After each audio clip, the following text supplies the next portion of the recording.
Hello everyone. In this video, I am going to discuss some basic geometrical concepts with you. The first one is point. A point determines the location. It is usually denoted by a capital letter. Okay, how can we denote it? Point A, point B, point C. Okay, you can take the example of a star. Star looks like a point. If I have to place my pen here, okay, so this tip is called the position of the pointing tip is called a point. Okay, here I can give it name as point D. The next one is line segment.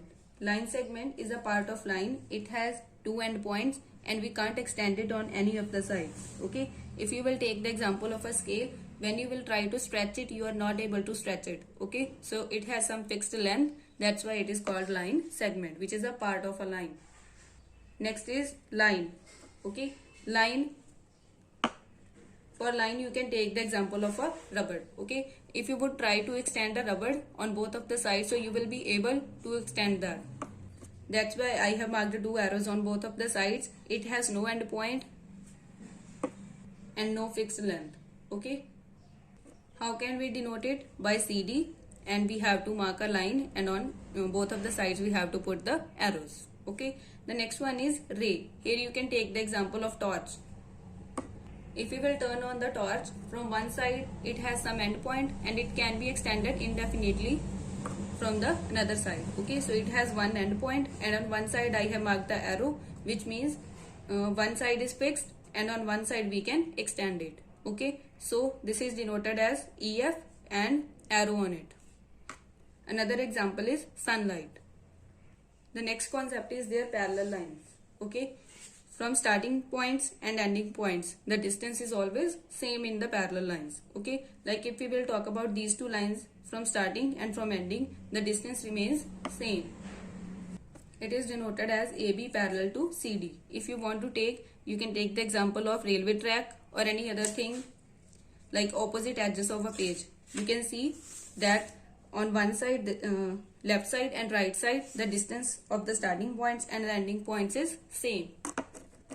Same thing is there on the railway track. From the starting points and from the ending points, the distance is same.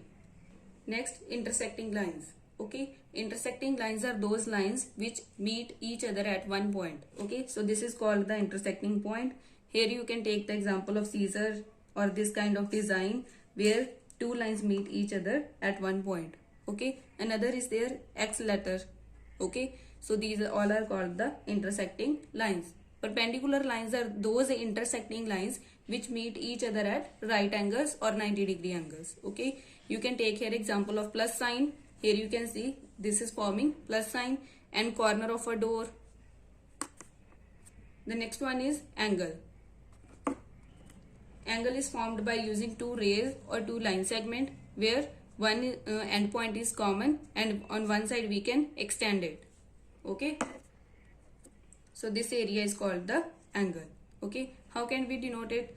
Angle ABC. Okay, this is called the vertex of the angle. This is vertex. Okay, these two are the arms BA and BC, and vertex also we have to write in the center when we have to write the angle name. So the angle name can be written as angle ABC. Okay, you can take the example of two fingers and corner of the board. So here the basics are over, and in the next video we will start exercise 4.1 of class 6 maths. Thank you so much.